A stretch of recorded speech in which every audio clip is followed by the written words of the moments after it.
बिस्मिल्लाहिर्रहमानिर्रहीम। अस्सलाम वालेकुम नाज़रीन, लाइव डॉक्टर शाहिद मसूद के साथ मैं हूं नाला अली। नाज़रीन, सदर आरिफ अलवी साहब और वज़ीर आज़म शहबाज शरीफ साहब ने आज army chief general Qamar Javed Bajwa साहब से अलविदाई मुलाकात की, जबकि इलेक्शन कमीशन ने आज कहा है कि सूबाई असम्बली तहलील होंगी तो ज़िमनी इंतखाबात कराए जाएंगे। जबकि आज इमरान खान साहब की ज़ेर सदारत PTI के इजलास में इस्तीफ़ों के बजाय असम्बलियाँ तहलील करने पर इतफाक किया गया। इस समेत दिन भर जो अहम मौज़ूआत रहे उन पर बात करेंगे। हमारे साथ स्टूडियो में मौजूद हैं डॉक्टर शाहिद मसूद। अस्सलाम वालेकुम डॉक्टर साहब। वालेकुम सलाम जी, आपको भी सर, PTI की जानिब से ये ऐलान किया गया है कि असम्बलियाँ इस्तीफ़ों के बजाय असम्बलियाँ तहलील की जाएंगे। वफाकी हुकूमत इस वक्त कह रही है कि किसी सूरत असम्बलियों को तहलील नहीं होने दिया जाएगा। कानूनी रास्ता क्या है हुकूमत के पास, वफाकी हुकूमत के पास और PTI के पास इस वक्त? देखिए, कानूनी ये एक आईनी बहरान पैदा हो गया है और अचानक पैदा हुआ है। ये मैंने कल भी बात की थी और इस पे सब इत्तेफाक कर रहे हैं कि इस बात का गालिबन वफाकी हुकूमत को अंदाज़ा नहीं था कि इमरान खान साहब ये स्टेप लेंगे। और आज जैसे और बड़े अहम वाक़यात हो रहे हैं, तो मिसाल के तौर पे जो यानी थोड़ा सा रीजनल या स्ट्रेटजिक नोयत के मामलात हैं।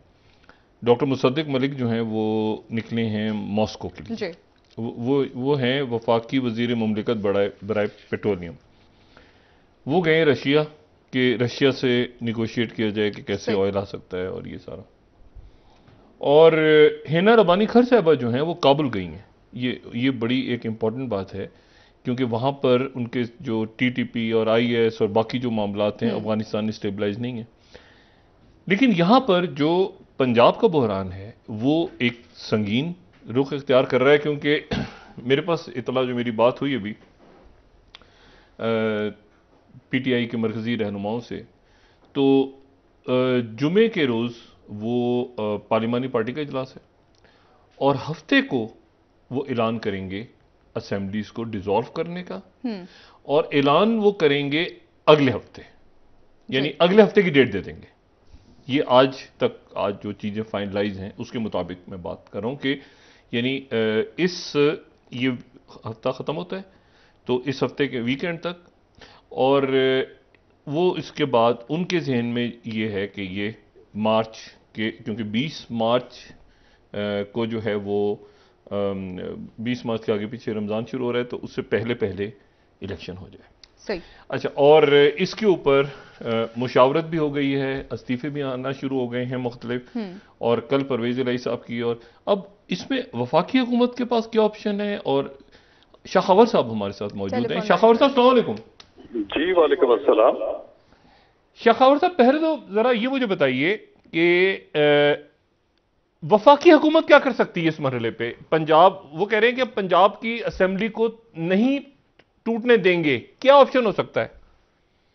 देखिए, असेंबली को, पंजाब असेंबली को टूटने देने के लिए तो एक ही जो है तरीक़ाकार हो सकता है कि अगर उसमें जो 20% अराकीन पंजाब असेंबली है वो अगर एक वोट ऑफ नो कॉन्फिडेंस जो है चीफ मिनिस्टर के खिलाफ अगर टेबल कर दें और उस पर नोटिस हो जाए, तो फिर तो जो है ये असेंबली, वो जो चीफ मिनिस्टर का इख्तियार है असेंबली तोड़ने का, वो जो है वो तो सल्ब हो जाता है। लेकिन हमने एक इंटरेस्टिंग बात ये भी देखी, बल्कि आपने भी कल पॉइंट आउट की थी, कि जो पंजाब असेंबली का इजलास है वो बड़े अरसे से जारी है, वो प्रोरोग नहीं हो रहा। तो जो पंजाब असेंबली रूल्स हैं उसमें भी ये वाज़ेह है कि जब तक असेंबली का इजलास नॉर्मल रूटीन में हो रहा हो तो वो जो वोट ऑफ नो कॉन्फिडेंस की रिक्विजिशन जो है वो उसकी करारदाद के लिए नहीं दाखिल की जा सकती। लेकिन बहरहाल अगर तो ये असेंबली सेशन में ना हो तो फिर तो वोट ऑफ नो कॉन्फिडेंस आ सकता है। उसके अलावा कोई ऐसा ऑप्शन नहीं है। उसकी वजह यह है कि जो चीफ मिनिस्टर का इख्तियार है असेंबली डिसॉल्व करने का, जो एक एडवाइस जो वो गवर्नर को भेजते हैं, तो वो गवर्नर जो है वो तो फौरी तौर पर उस पर अमल दरामद करने के पाबंद हैं। लेकिन अगर उन्होंने 48 घंटे उस पर अमल दरामद नहीं किया तो फिर तो प्रोविंशियल असेंबली खुद ब खुद तहलील हो जाएगी। ये तो आइन की जो है ये प्रोविजन है। अच्छा, ये मुझे बताइएगा, अगर फर्ज करें वफाकी हुकूमत इस मरहले पे, जैसे जनूबी पंजाब के कुछ लोग या बाकी कुछ शख्सियात अगर तहरीक इंसाफ का या परवेज इलाही साहब का साथ छोड़ दें इस मरहले पे, तो फिर क्या फिर भी इख्तियार रहेगा परवेज इलाही साहब के पास असेंबली तोड़ने का?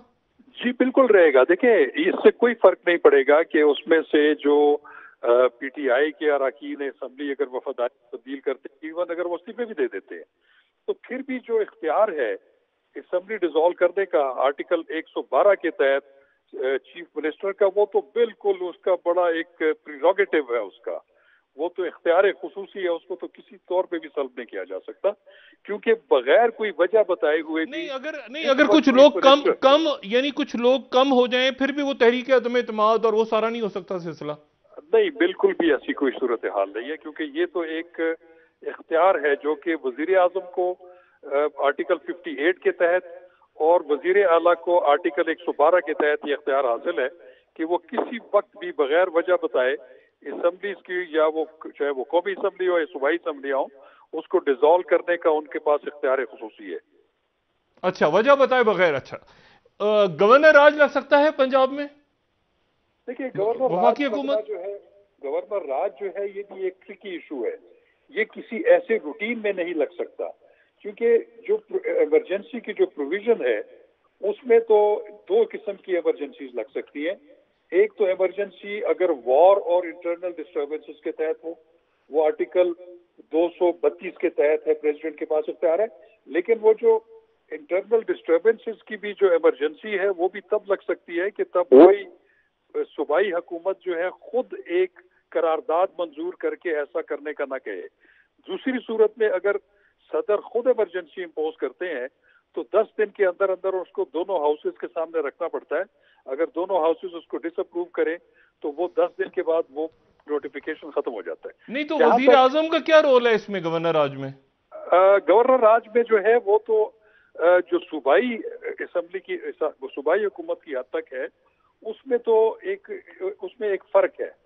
उसमें यह है कि अगर गवर्नर ये एक रिपोर्ट फर्निश करता है प्रेसिडेंट ऑफ पाकिस्तान को कि किसी सूबे की जिसका वो गवर्नर है उसकी हुकूमत जो है वो आइन के मुताबिक परफॉर्म करने में नाकाम हो चुकी है, तो वो ऐसी जो है एक रिपोर्ट जब सदर को देता है तो सदर उस पे इमरजेंसी जो है वो इम्पोज कर सकते हैं। फिर वो जो सूबाई हुकूमत है उसके इख्तियारात या वो खुद हासिल कर लेते हैं। नहीं, वजीर आजम का कोई रोल नहीं है इसमें, गवर्नर रूल में? जी, वजीर आजम का कोई किरदार नहीं है गवर्नर रूल के अंदर? सदर और गवर्नर रूल में वजीर आजम का कोई किरदार नहीं है, उसमें सिर्फ गवर्नर का और जो प्रेसिडेंट है ये उसका जिक्र है। नहीं, अच्छा, नहीं तो फिर बिल्कुल, ये जो आइन का आर्टिकल 234 है वो ये कहता है कि if the president on the receipt of report from the governor of province is satisfied that a situation has arisen in which the government of the province can not be carried in accordance with the provision. अच्छा, governor नहीं, अगर governor सदर से कहे कि आप यहाँ पर नहीं, फिर तो वो ये तो वही बात हो जाएगी ना, ये तो फिर अजीब। अच्छा, यानी इसका मतलब ये हुआ कि गवर्नर तो पीडीएम के हैं, ज़ाहिर मुस्लिम लीग नून के गवर्नर हैं, तो वो सदर से कहें कि ये हालात पैदा हो गए हैं, आप गवर्नर रूल लगा दें, तो सदर उसको, यानी ये मुमकिन नहीं है, मतलब मौजूदा सूरत हाल में। एक और ऑप्शन भी मौजूद है। देखिए, ये भी हो सकता है कि अगर गवर्नर अगर ऐसा करते हैं, वो एक रिपोर्ट देते हैं और प्रेसिडेंट उस पर अमल नहीं करते, तो उसका एक दूसरा तरीका भी इसी आर्टिकल में दिया हुआ है कि अगर इस बिहाफ के ऊपर कि किसी सूबे की जो हुकूमत है वो आइन के तहत नहीं चलाई जा रही, अगर वो दोनों हाउसेज ऑफ द पार्लियामेंट, कौमी असम्बली और सेनेट, वो भी अगर मेजॉरिटी से रेजोल्यूशन पास कर दें तो फिर भी ये सदर पर हो जाता है कि उस सूबे में जो है वो गवर्नर राज उर्फ आम में कहते हैं वो लगाया जा सकता है। अच्छा, पंजाब में ऐसे हालात हैं इस वक्त के वहां पर मतलब हुकूमत नहीं चल रही है, ऐसा कुछ लग रहा है आपको कि गवर्नर रूल के कोई? जाहिर तो जी डॉक्टर साहब, मुझे तो नहीं लग रहा कि ऐसे कोई हालात हैं कि जो प्रोविंशियल हुकूमत है या तो वो वफाक से जो है वो आइन में दिए गए जो एक वर्किंग रिलेशनशिप है उससे, अगर कोई, मुझे नहीं लगता कि उससे कोई ऐसे डिफाई कर रहे हैं, या वो ऐसी कोई सिचुएशन है जिसमें कि मौजूदा सूबाई असम्बली जो है आइन के मुताबिक जो है वो गवर्नर अगर ये कहें कि नहीं चल रही, तो मेरा ख्याल ऐसी सिचुएशन तो बज़ाहिर मौजूद नहीं है। लेकिन ये जो इमरजेंसी का जो चैप्टर है आइन में, ये बड़े एक्स्ट्रा ऑर्डिनरी सर्कमस्टांसेस में ये सदर को भी और गवर्नर को भी जो है ये एक्सरसाइज करना है। ये आम रूटीन में किसी बगैर किसी जवाब और वजह के नहीं किया जा सकता। अच्छा मुझे ये बताइएगा कि शखावत साहब के इसमें जो है वो इसका मतलब है सारा का सारा जो इस वक्त इख्तियार है वो आपने कहा बगैर किसी वजह के भी परवेज इलाही तोड़ सकते हैं, यानी इतनी पावर है उनके पास? जी बिल्कुल, किसी भी चीफ मिनिस्टर के पास जो कि किसी भी सूबे का चीफ मिनिस्टर है, आर्टिकल 112 के तहत वो जिस वक्त एडवाइस करता है गवर्नर को, तो गवर्नर उसी वक्त डिसॉल्व करने का मजाज है। लेकिन अगर 48 घंटे में अगर वो ना करे तो ऑटोमेटिकली असेंबलीज जो डिसॉल्व हो जाएंगी। फिर उसके बाद वही केयर टेकर गवर्नमेंट जो है उसका प्रोसेस शुरू हो जाएगा और फिर वो 90 दिन के अंदर अंदर इलेक्शन कराना जो है वो आइन के तहत लाजिम है इलेक्शन कमीशन ऑफ पाकिस्तान के ऊपर। अच्छा, अगर इलेक्शन कमीशन ये कहे कि हम तैयार नहीं है, फिर आप कह रहे हैं लाजिम है? कोई सिचुएशन नहीं है, क्योंकि इलेक्शन कमीशन जो है वो आइन के पाबंद है और आइन की जो प्रोविजंस हैं वो बिल्कुल उससे सरफे नजर जो है इलेक्शन कमीशन नहीं कर सकता।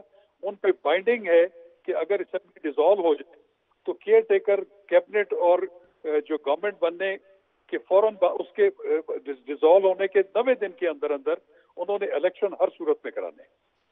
अच्छा, इलेक्शन कमीशन नहीं, ये जो बात होती है कि इलेक्शन कमीशन कह रहा है कि हम तैयार नहीं है, तो मतलब हर वक्त जब जाहिर है कि पार्लियामेंट है और कौमी, तो आप ही कहना चाह रहे हैं कि हर वक्त इलेक्शन कमीशन तैयार होता है?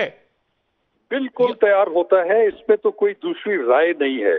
हाँ, एक बात जरूर है कि अगर कोई भी सूबाई या कौमी असेंबली की नशिस्त जो है वो किसी वजह से खाली हो जाए, उस पे जो बाई इलेक्शंस हैं वो किसी एक्स्ट्रा ऑर्डिनरी सर्कमस्टांसेस की वजह से मुअख्खर जरूर हो सकते हैं।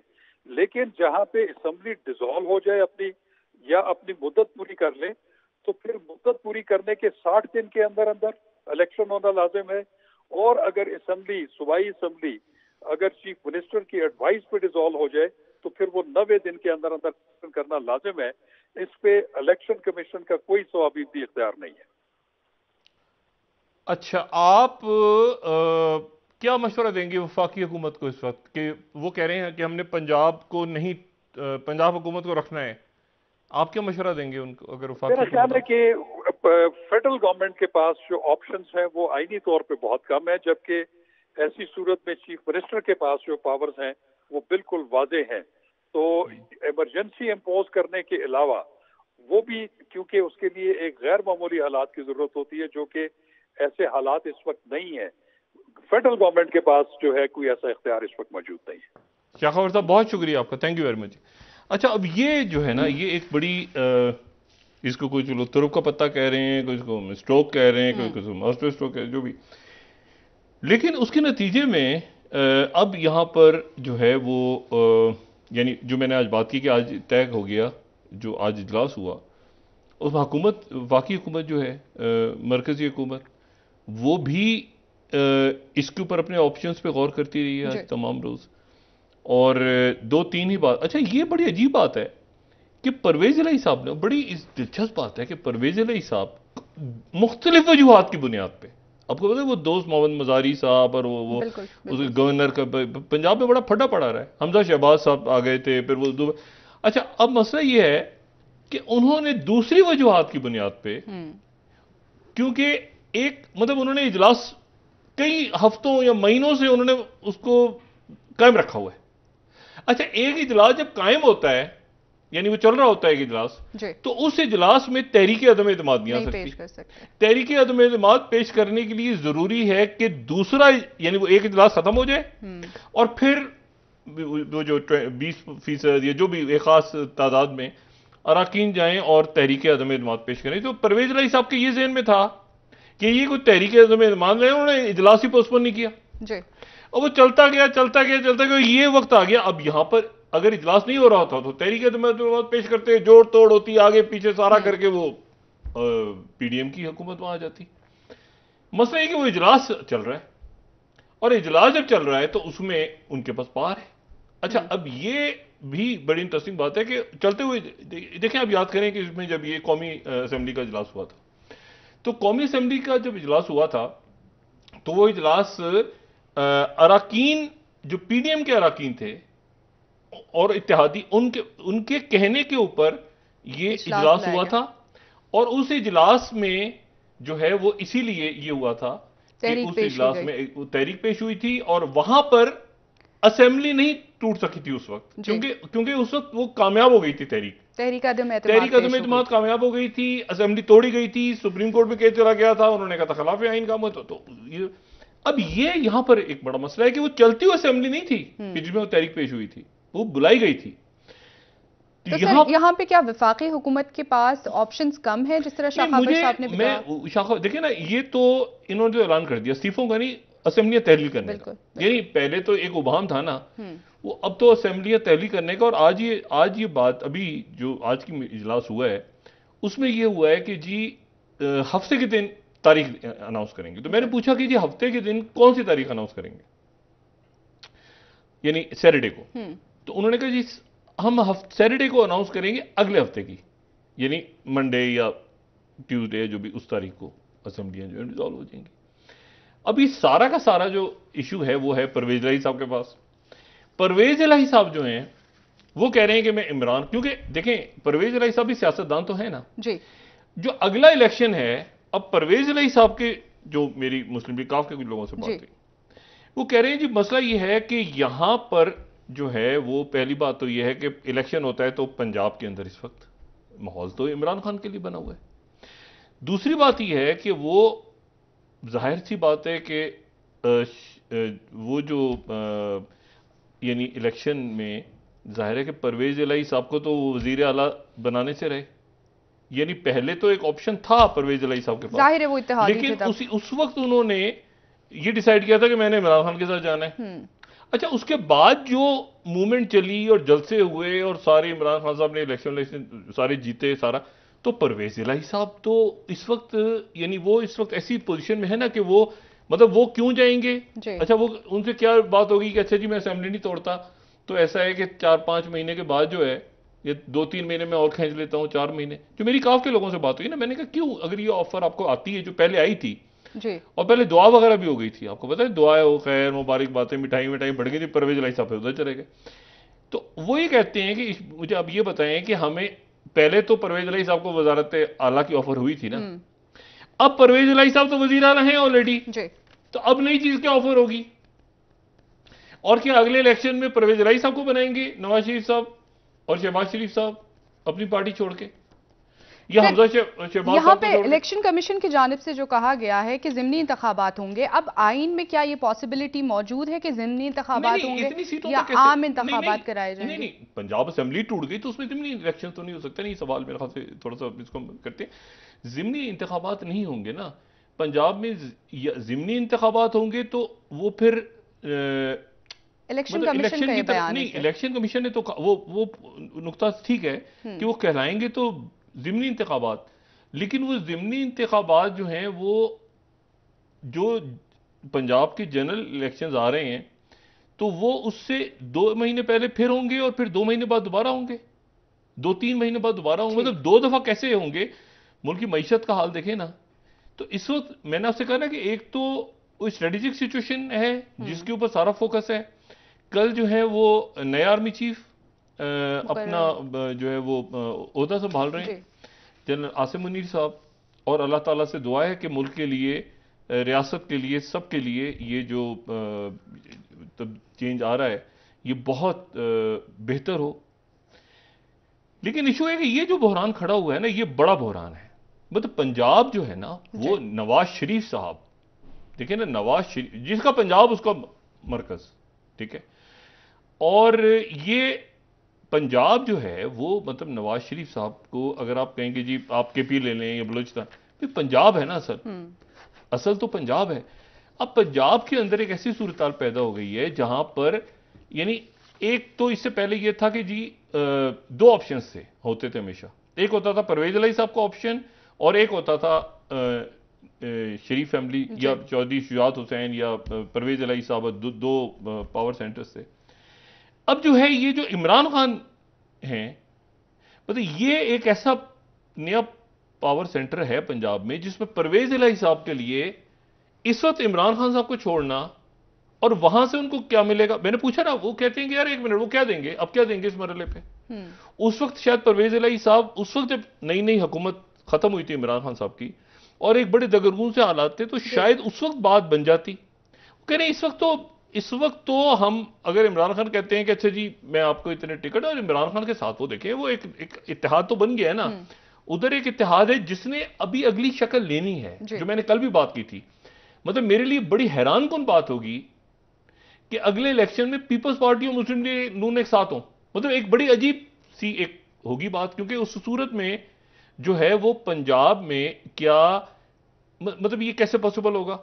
मतलब पीपल, मैंने कहा ना, पार्टियों की अपनी एक, उन्होंने अपनी अपनी सेपरेशन भी तो रखनी है ना।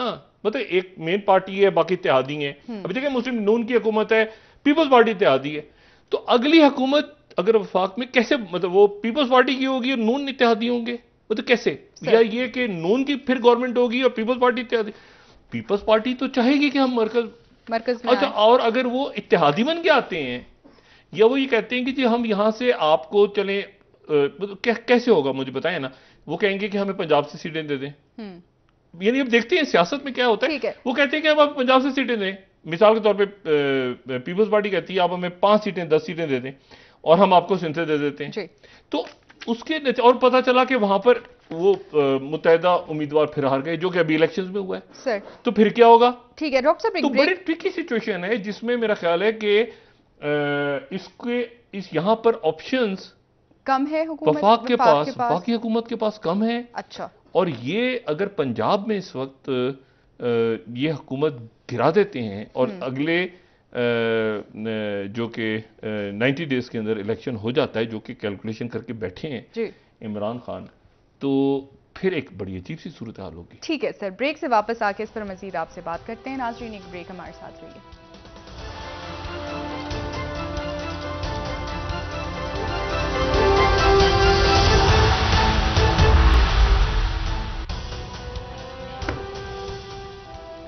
वेलकम बैक नाजरीन। जी डॉक्टर साहब, ख्वाजा आसिफ साहब कह रहे हैं कि पीटीआई के आधे से ज़ायद लोग राब्ते में कि इस्तीफे मंजूर ना किए जाएं, तो अब इस्तीफे ही नहीं दिए जाएंगे, असम्बलियाँ ही तहलील होंगी, तो फिर हुकूमत के पास, वफाक के पास इस वक्त क्या ऑप्शन मज़ीद रह जाते हैं? इस्तीफे तो वो मांग ही नहीं रहे ना जी। इस वक्त तो वो कह रहे हैं कि हमने असेंबली तोड़नी है सर। अच्छा, असेंबली तोड़ने का इख्तियार तो एक शख्स के पास है और वो है वजीर आला। यानी इस वक्त मिसाल के तौर पर अगर इस्तीफे दें ना दें, वो पहले एक उबाम था कि इस्तीफों की बात हो रही है, अब वो उबाम खत्म हो गया, अब असेंबली तहलील करने की बात, जो हमारे प्रोग्राम में कल फवाद चौधरी साहब ने बात की। हाँ साहब, असेंबली। अच्छा, अब यहाँ पर जो है ना वो ये सिचुएशन बड़ी ट्रिकी है, और अब ये कानूनी पोजीशन तो हो गई ये सारी सामने, अब सियासी मामलात पे बात हो रही है कि सियासी तौर पे क्या परवेज इलाही साहब, अच्छा परवेज इलाही साहब बार बार कह रहे हैं, उन्होंने मतलब वो खामोशी भी इख्तियार कर सकते थे, उन्होंने खामोशी इख्तियार नहीं की। उन्होंने कल भी बयान दिया, आज भी उनका एक ट्विटर पे वो बार बार कह रहे हैं कि ये भूल जाएं, बिल्कुल वफाकी हुकूमत ना गवर्नर आज लग सकता। और वही बात, वो जो आईनी नुकात कल हमने डिस्कस कर लिए थे, तो अब वो बार बार कह रहे हैं। कल इमरान खान साहब से मुलाकात हो रही है उनकी, और यहाँ पर जैसे मैंने आपसे पहले कहा कि ये जुमे के दिन पार्लिमानी पार्टी का इजलास और हफ्ते के दिन अनाउंसमेंट है, अभी जो आज तक फाइनल हुई है चीज सारी, इसको इमरान खान साहब भी ज्यादा अब और परवेज इलाही साहब भी लेंगे, क्योंकि इमरान खान साहब इस वक्त जो है वो यानी एक तो बात हुई ना कि वो यानी अब उन्होंने करना ही करना है, वरना वो वहां से वो फिर आएगा, यानी फैसला वो हो गया, तौसीक भी सबने कर दी, अराकीन भी हो गए। अब मिसाल के तौर पर यानी मैंने अभी कुछ देर पहले बात की वफाकी वज़ीर से, बाकी वो कह रहे हैं कि इस्तीफों का इशू नहीं है, वो हम कह सकते हैं कि इतने लोगों ने इस्तीफा दिया, इतने लोगों ने नहीं दिया, लेकिन उससे वो असेंबली तोड़ने का इख्तियार परवेज इलाही साहब के पास ही रहेगा जी। परवेज इलाही साहब जो हैं वो बार बार ये बात कह रहे हैं कि मैं इमरान खान के साथ हूं। अच्छा, अगर इस मरहले पे जाके परवेज इलाही साहब से कोई भी मुलाकात करता है और वो, तो परवेज इलाही साहब जो हैं वो फिर यानी उधर से पीटीआई के लोग निकल जाते हैं, उधर से वो एक मतलब एक मामला एक बड़ा गंभीर सा हो जाता है कि परवेज इलाही साहब इमरान खान साहब के कहने पे तो कह रहे हैं मैं तो आधा मिनट भी नहीं लगाऊंगा, और इमरान खान साहब ने अब वो उनसे कहना ही है कि आपने आधा मिनट नहीं लगाना, आप असेंबली तोड़ें, बल्कि इसको यानी जुमे के रोज तक भी लोग हुकूमत के लोग ये कह रहे हैं, वफाकी हुकूमत के पीडीएम के लोग, कि ये नहीं तोड़ेंगे और ये एक ब्लफ है। अच्छा, वो अभी तक ये कह रहे हैं सही।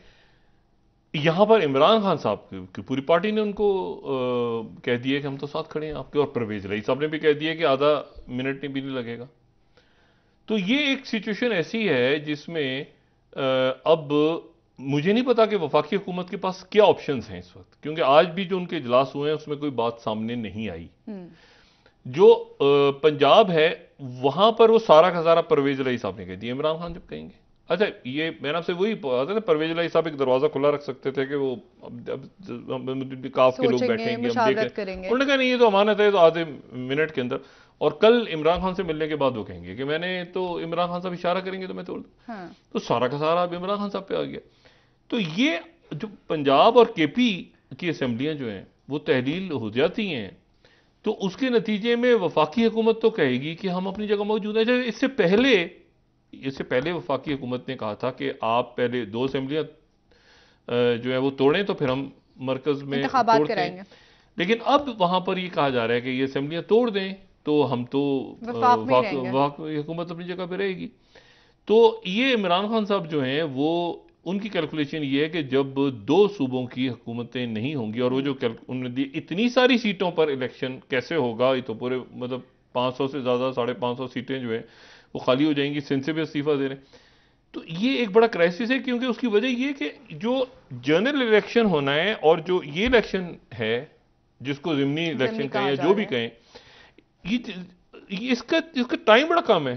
मतलब आप माशी तौर पे, मतलब हमारा पाकिस्तान एक बड़ा मुल्क है, मतलब ये इस वक्त, लेकिन इस वक्त जो मईशत के हालात हैं तो वो IMF अपने शराइत पे कायम है, महंगाई बढ़ रही है, दिवालिया तो अल्लाह ना करे कि पाकिस्तान, वो तो ऐसे हालात नहीं है, लेकिन माशी सूरत हाल, सोशल अनरेस्ट, ये सारे, तो इसके अंदर ये अब एक फिर गैर यकीनी पैदा हो गई है कि जी होगा नहीं होगा, वफाकी हुकूमत चलेगी नहीं चलेगी, क्या होगा, किससे क्या, इसको अब कैसे संभालते हैं। मैंने कहा ना, मईशत उस वक्त तक आपकी खड़ी नहीं होगी और उस वक्त तक आपकी खारजा पॉलिसी डिफाइन नहीं होगी जब तक मुल्क में स्टेबिलिटी नहीं आएगी। और ये अब जो सड़कों पे जब ये चल रहा था मामला, तो उस वक्त तक वफाकी हुकूमत एक यानी आप समझे ना कि वो सड़कों के ऊपर, मतलब वो थे कि सड़कों पर आएंगे तो देखते ही, तो अभी जो आईनी और कानूनी इशू छिड़ गया है ना, तो ये उनके लिए वो एक्सपेक्ट नहीं कर रहे थे, बल्कि वही कह रहे थे कि इस्लामाबाद में चढ़ाई की इजाजत नहीं देंगे और ये सारा।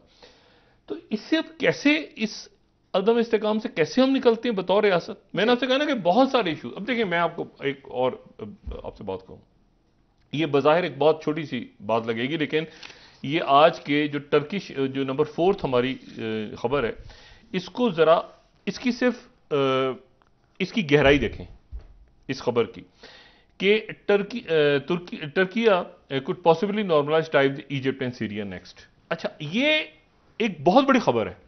खबर इसलिए कि मिस्र का तो मैंने बता दिया था पहले कि तुर्की के क्या इश्यूज हैं। वो मोहम्मद अली पाशा, उस सल्तनत उस्मानिया, वो उनका हिस्सा थे। फिर उसके बाद मोहम्मद मुर्सी की हुकूमत आई, वहां पे उसको सपोर्ट किया। तैयब उर्दगान सारे जनरल सीसी के अगेंस्ट गए, वखवान का ज्यादा वहां पे असर हो गया सारा। तो अब वो इजिप्ट के, वो उनकी मुलाकात हो गई अभी जब फीफा के जब इब्तिदाई तक तो मुलाकात हो गई कतर में, और वहां पर MBS के साथ भी मुलाकात हुई, सऊदी अरब के वली अहद और वजीर आजम है तो जनरल सीसी की। लेकिन जो इन्होंने सीरिया की बात की है वो बड़ी ट्रिकी बात है। ये जो बयान है इसको जरा दोबारा अगर हम हेडलाइन देखें, वो कह रहे हैं कि possibly normalise type Egypt and Syria. यहां थोड़ा सा मेरे ख्याल से एक कंफ्यूजन, या मैं इसको अब देखते हैं आने वाले दिनों में कैसे है, क्योंकि सीरिया जो है शाम, मौजूदा शाम, मैं बलद शाम की वो जो तारीख का शाम है उसकी बात नहीं कर रहा, जो इस वक्त मौजूदा सीरिया है, उसके ताल्लुकात टर्की के साथ अच्छे नहीं रहे। उसकी वजह जो है वो ये है, उसकी 3-4 वजूहात हैं। एक तो ये वजह है कि ये सीरिया जो है ये भी एक जमाने में तुर्कों के अंडर था, फिर ये सल्तनत उस्मानिया का हिस्सा बन गया, फिर अलग हो गया बहुत, लेकिन वो 16वीं सदी बहुत पहले अलग हो गया था। और यहाँ पर जो है वो एक तो हाते सूबे के हवाले से एक बिल्कुल, अगर आप उनका नक्शा देखें तो जनूबी, बिल्कुल एक जनूब के अंदर एक सूबा है उसके, मतलब वो आप यूँ समझ लें कि वहाँ रेफरेंडम हुआ 1938 में, सल्तनत उस्मानिया तो टूट गई थी, तो तुर्की के साथ चला गया, तो उसको हाते सूबे को सीरिया कहता है कि वो हमारा है, यानी शाम इस सूबे का। फिर दूसरी जो बात है वो जहन में रखी कि टर्की जो है टर्की, मैं हमेशा ही बात कहता हूं कि अरब मुल्कों का जो ऑयल है, अरब मुल्कों के पास ऑयल है, टर्की के पास पानी है। और टर्की, ये दजला और फरात जो है ये तुर्की से निकल के फिर मिडिल ईस्ट में आते हैं पानी के लिए। तमाम मिडिल ईस्ट कहां तक, वो वादी फलस्तीन तक, वो उर्दन तक, वो तमाम डिपेंडेंट हैं उन दरियाओं के जो तुर्की से निकलते हैं और फिर नीचे आते हैं, दजला और फरात और बाकी तमाम। वो वहां पर भी एक तनाज़ा है सीरिया के साथ, और वो तनाज़ा ये है कि वहां टर्की डैम बना रहा है बहुत सारे, एक वो तनाज़ा चल रहा है। फिर वो तनाज़ा है जो तनाज़ा कोल्ड वॉर के दौरान चलता रहा, ठीक है ना। ये टर्की जो है ये नेटो का रुकन और अमेरिका के कैंप में, और सीरिया जो है वो सोवियत यूनियन की तरफ।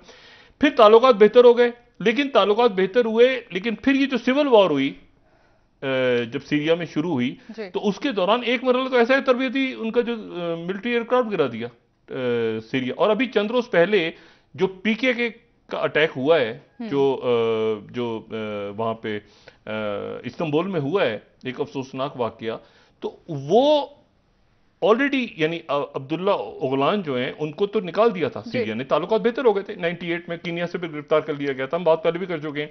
लेकिन वो अभी भी टर्की का स्टांस यही है कि ये यहां पर ये पीकेके यहां से ऑपरेट करती है। सही।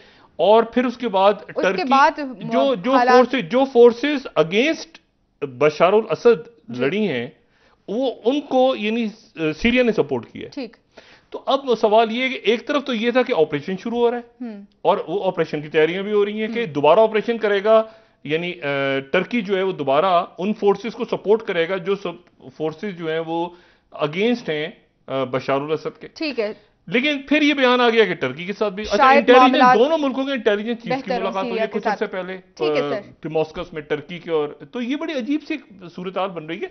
पाकिस्तान इसमें, मैं वही बात कह रहा हूं ना कि हम ये वो जो मैन मेड क्राइसिस हमारे में खत्म हो रहे हैं, जिसको खत्म करना बड़ा जरूरी है। जी, ब्रेक ले लेते हैं डॉक्टर साहब, वापस आके बात करेंगे। नाज़रीन, एक ब्रेक हमारे साथ रहिए।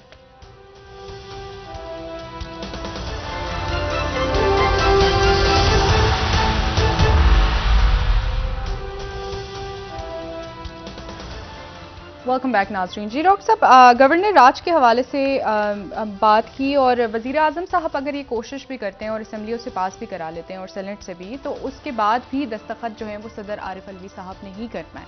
तो हुकूमत यहाँ पे भी जाके वफाकी हुकूमत जो है उनके पास ऑप्शंस उनके अभी देखते हैं कि क्या आते हैं सामने। और ये बड़ी इंपॉर्टेंट बात है कि वो किस तरह से ये इस पूरे सिस्टम को यानी डिस्टेबलाइज होने से रोकती है वफाकी हुकूमत। ये जो मैंने बात की ना कि सीरिया और यानी शाम और तुर्की के दरमियान आपस में मुज़ाकरात किसने कोशिश की करवाने की, एक तो अरब ममालिक और दूसरा रशिया।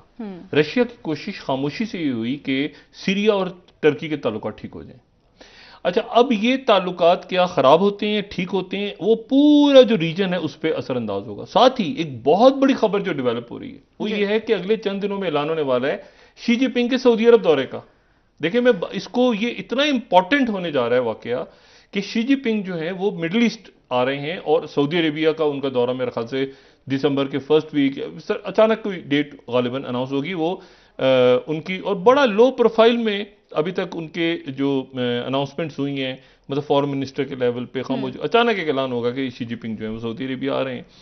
और उनका सऊदी अरेबिया का दौरा जो है वो इस पूरे रीजन की जो डायनेमिक्स ऑलरेडी हैं उन डायनेमिक्स के अंदर बड़ा इंपॉर्टेंट रोल प्ले करेगा। हुआवी जो है, मैंने पहले भी बात की थी कि मैं चंद रोज पहले मैं यूरोप गया, और यूरोप में ये साइबर सिक्योरिटी और एआई और इनसे रिलेटेड, तो हुआवे वहां पे यूरोप के कई मुल्कों में 5G हुआवे प्रोवाइड कर रहा है। अभी तक हुआवे काम कर रहा है, जो कि नेशनल सिक्योरिटी तरफ यूरोप के कई बड़े मुल्क, बल्कि कई कॉन्फ्रेंसेस के स्पॉन्सर्स हुआवे वाले। इसी तरह से जो मिडिल ईस्ट के ममालिक हैं, सऊदी अरेबिया या यूएई या बाकी मुल्क, वहां पे हुआवे काम कर रहे हैं, जिसको नेशनल सिक्योरिटी थ्रेट अमेरिका कह चुका है शुरू में, लेकिन फिर उसके बाद कॉम्प्रोमाइज हुई, क्या हुआ खुदा जाने। अब इस मरहले के ऊपर शी जिनपिंग का आना यहाँ पे ये बहुत ज्यादा इंपॉर्टेंट होगा, सिग्निफिकेंट होगा। मैंने आपसे पहले कहा ना कि ये जो स्ट्रेटेजिक लेवल पे बतौर एक रियासत पाकिस्तान ठीक है, मतलब गड़बड़, वो हमारे बहुत सारे मामलात इस वक्त अच्छे, चाइना के साथ आगे एक दौरा पोस्टपोन हुआ, वो दोबारा हो जाएगा। और इसी तरह से जो है अफगानिस्तान के साथ, अफगानिस्तान के हालात तो वैसे बड़े पेचीदा, वो जो होना था वो तो नहीं हुआ, अल्लाह का शुक्र है। वहां पे ऐसे हालात ही कि कोई खाना जंगी शुरू हो गई हो या पाकिस्तान पे उसका वाला, लेकिन टुक टुक टुक टुक चल रही है, कोई स्टेबल नहीं हो रहा वहां पे। IS और तालिबान ये ठीक हो जाएगा सारा, और TTP और ये बहुत बड़ा मैस अमेरिका छोड़ के गया, नेटो इत्तेहादी यहाँ पर एकदम से देखे ना, वो मतलब अजीबो गरीब, उसको तो ये नहीं, वो साइगोन प्लस करके वो निकल गया, वो डिस्कस तो ये होता रहेगा ना आगे जाके कि क्या हुआ अफगानिस्तान। इशू है कि वो उसको, लेकिन फिर वो स्टेबलाइज भी हो रहा है, ठीक है। वहां पे अमेरिका के साथ भी बातचीत चल रही है उनके साथ बाकी अरब मुल्कों की बातचीत, बाकी दुनिया की, यूरोप के सारे, चाइना, रशिया सब इंगेज हैं। इशू ये कि पाकिस्तान के अंदर स्टेबलाइजेशन अगर नहीं आती इंटरनल, तो उसके नतीजे में वो बात है ना कि आपकी मईशत, आपके अंदर वो प्रोजेक्ट्स रुके हुए हैं, आपकी इन्वेस्टमेंट रुकी हुई है, आपका डॉलर जो है वो गड़बड़ करता जा रहा है। ऐसे डॉलर को देखी कोई नहीं रहा, कोई देख ही नहीं रहा डॉलर को कि भाई डॉलर कहां गया, कहां नहीं गया, कहां गया, कहां नहीं गया। तो वो एक साइड पे चलेगी मईशत सारी, क्योंकि पॉलिटिकल इश्यूज और पॉलिटिकल जो अनसर्टेनिटी है वो खत्म होना बहुत जरूरी है।